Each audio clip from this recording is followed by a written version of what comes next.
I still remember that morning as though it were stitched into the lining of my heart. The sun had barely risen, its pale light spilling across the kitchen floor as I stood by the stove, warming milk the way I always did for my husband.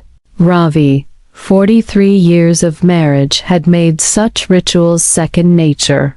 I would heat the milk, he would grumble about it being too hot, and we would share a quiet smile over the little things that had bound us together all these years. That morning, the phone rang. I frowned. No one called so early, not even our son, Arjun. My hands trembled as I wiped them on my sari and picked up the receiver. "Ma," Arjun's voice was shaking. "May, you need to sit down." My breath caught. "What is it, Arjun? Is Ravi all right?" There was a long pause, a silence so heavy I could almost hear it pressing against my ears.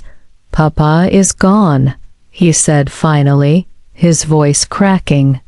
Someone killed him." The cup slipped from my hands and shattered on the floor. My knees gave way, and I sank into the chair, clutching the phone as if it were the only thing keeping me tethered to the earth. I wanted to scream, to deny it, but all that escaped was a hollow whisper, "No." The days that followed blurred into a haze of grief and disbelief. Ravi had been found near the old banyan grove on the outskirts of the village, his body lifeless, his pockets turned inside out. The police said it looked like a robbery, but something inside me refused to accept that. Ravi was careful with money. He never walked alone at night. Why would he be there, in that lonely place? Arjun stayed by my side, his face pale with sorrow. He held my hands during the rituals, wiped away my tears, and whispered promises to take care of me. I clung to him, my only child, the last thread that connected me to Ravi. Yet, as weeks turned into months, the investigation twisted and turned like a snake in tall grass. First, they suspected strangers, then old rivals. Whispers ran through the village: debts, land disputes, hidden quarrels. Each rumor was a dagger, reopening wounds that had barely begun to close. Then one evening, the inspector came to our door. His face was grave, his cap tucked under his arm. "Amma," he said softly, "we've made progress." I felt my stomach tighten. "Who?"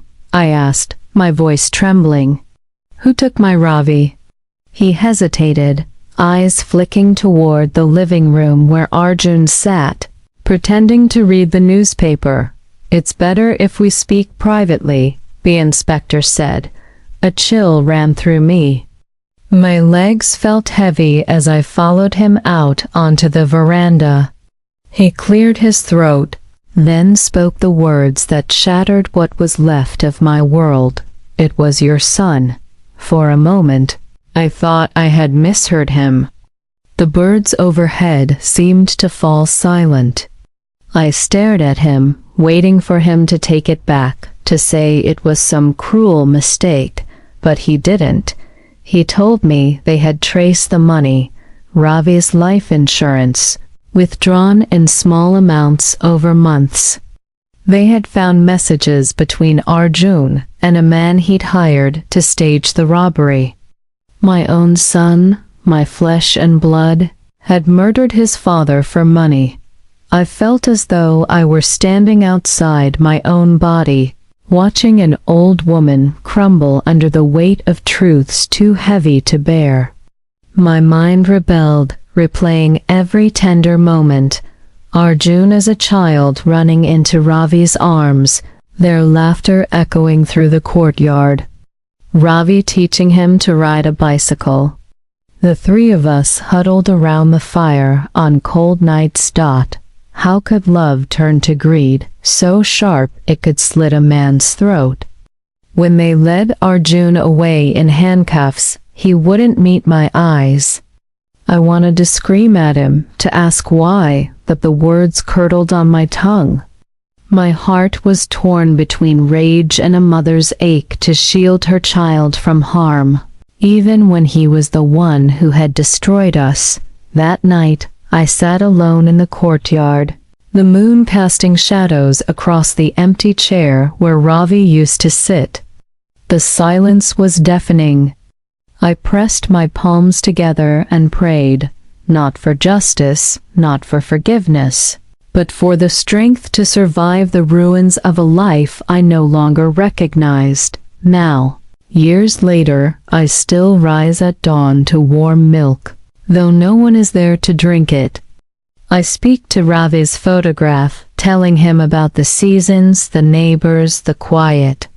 Sometimes I imagine I hear his voice, steady and kind, reminding me that darkness does not erase love, though it tries. But every time the phone rings unexpectedly, my heart clenches, a reminder of the call that stole everything from me, my husband, my son, and the illusion that love alone can keep evil at bay.